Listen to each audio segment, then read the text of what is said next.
and put forward here in New York. Now, there's a strong sense of urgency here, urgency and reflection, whether how this is going to be renewed, the United Nations, for the next 80 years.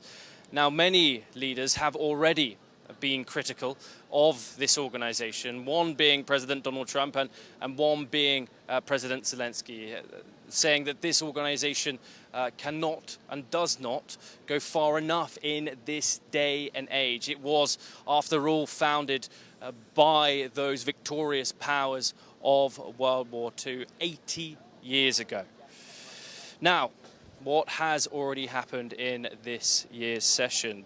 It was, of course, opened by Brazil, the traditional opener, with a huge speech by Lula da Silva, which pushed the climate agenda and slammed US President Donald Trump and his tariff policies. And also, of course, a huge talking point here, Israel's war in Gaza. Debatably, critically calling it a genocide. Hugely, and then going after the Ukraine war as well.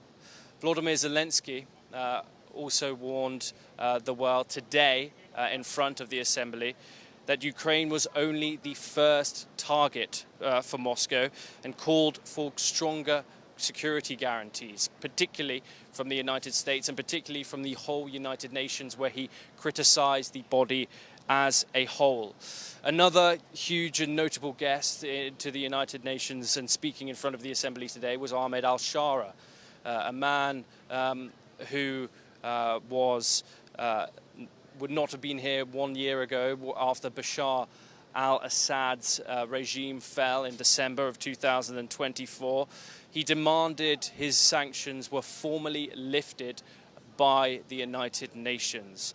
Now, another significant development that has happened here today is that the United Nations has announced plans for an independent scientific panel on artificial intelligence, a major step towards a new and unexpected world that we are going into of artificial intelligence.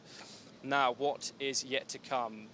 2 days left of this huge meeting of leaders. So we still have the likes of Benjamin Netanyahu to take the stand that of China and Russia, whose foreign ministers and vice president will be speaking in front of the General Assembly and pushing their national agenda forward.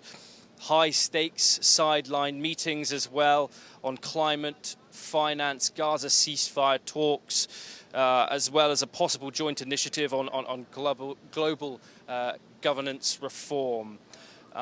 We will, of course,